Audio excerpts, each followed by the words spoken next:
What is up, bros and barrettes? I'm Inkslasher, and today we are going to be talking about two new maps that are apparently going to be coming to Black Ops 4. Now, this leak happened yesterday, but as of today, we got a little bit more information on it, so today that is what we are going to be talking about. Now, for those of you who are interested in the top 10 emblems and top 10 paint job series that I normally upload on Fridays, that one is going to be delayed till tomorrow, simply because this happened today, so I want to keep you guys up to date on all of the most recent news revolving around Black Ops 4. Also, before we hop into the two new maps, I just wanted to let you guys know tonight at 7 p.m. Eastern Standard Time to 10 p.m. Eastern Standard Time, I'm going to be streaming on Twitch. My Twitch link will be the first thing down in the description. Come say hi, hang out. We'll be doing an open lobby, so if you want to play some Black Ops 4 with me on PlayStation, that link down there is the way to do so. So check out my Twitch, but let's get into the news and talk about these two maps. So for a long time now, maps in Call of Duty games have been a really simple thing. The game releases with about 10 to 15 maps, then 4 times a year new map packs were added, generally speaking, with 4 new multiplayer maps. But in the past couple of years, that's been kind of turned upside down, as new maps have been released for free several times throughout the year. And now with Black Ops 4, and specifically the Black Ops Pass, it's already been turned on its head, as Nuketown has been released as a free map already this year. And this was now turned on its head even further now that we've got the information that we found out yesterday. And you may be wondering, what is that? Well, as of yesterday, there has been some data mined information from the PC build of Black Ops 4 that shows us 2 new maps that are going to be coming to the game.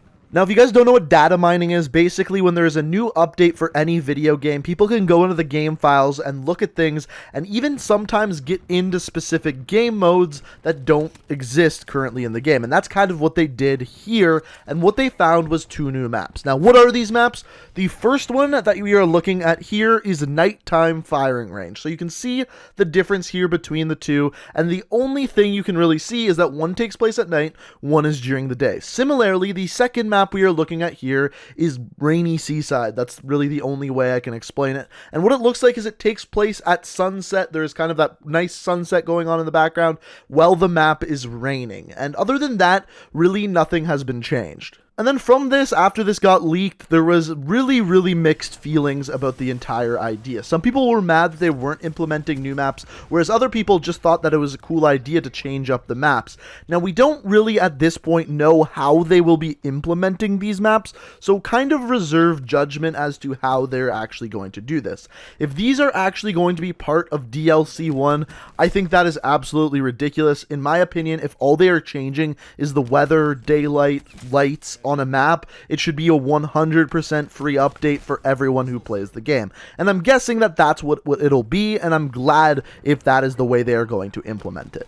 Speaking of which, this is actually not the first time Treyarch has done this, and for the most part, Treyarch is pretty much the only studio, except for a couple of times Infinity Ward did it, to actually do this. And the first time we saw this was way back in the day during Call of Duty World at War. In Call of Duty World at War, there was Macon and Macon Day, and essentially the difference is the original Macon took place at night, and Macon Day took place, well, during the day.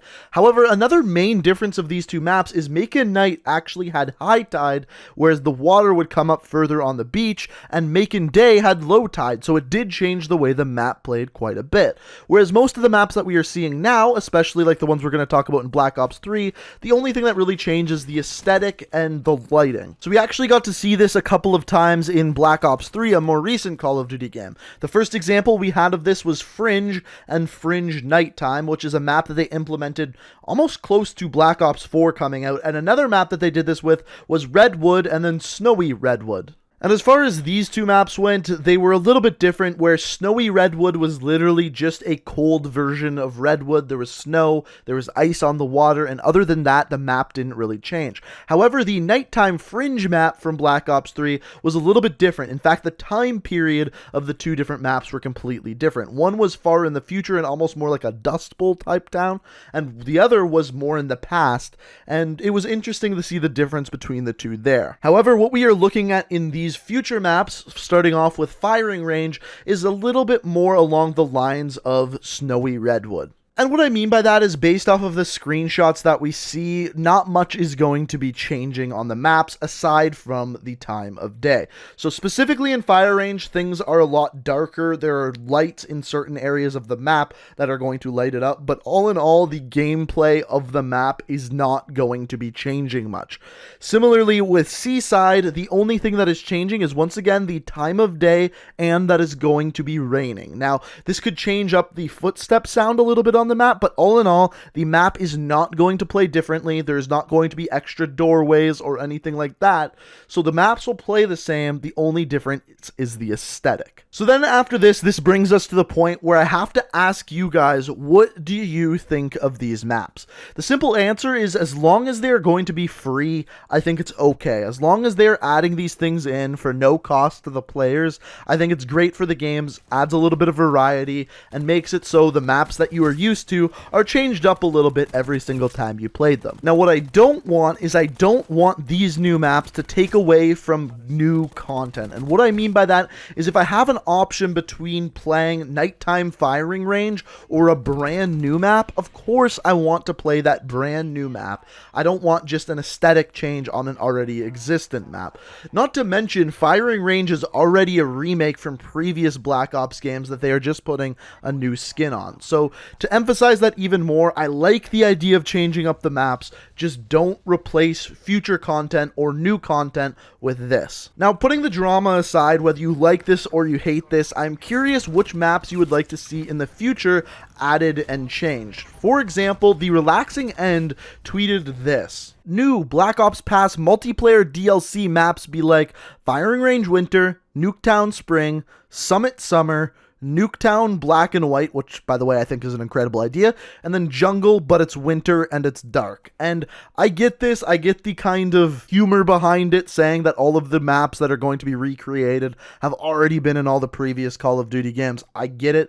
But I think some of the ideas are cool. For example, having a black and white Call of Duty map would be pretty damn cool. Yes, it's a bit of a gimmick, but at the same time, we have never seen a Call of Duty map without color. So to add like a black and white style map would be pretty damn cool. Or just to change the aesthetic up altogether. For example, in Call of Duty World War II, they did the sandbox map where all of the characters were toy soldiers, which I, again, just think is a really cool idea, and I can't wait to see what they do with this. Speaking of which, moving forward, I don't know when they are going to introduce these new maps. The biggest question I'm seeing is when is Firing Range Night coming, and when is Seaside Rain coming? And I don't really have an answer for that, but if I was guessing, it would have to either be this month or after December. The reason why I say that is I would guess that in December they're going to have some winter or Christmas event where they introduce a snowy map. My guess is that they're not going to put a nighttime or a rainy map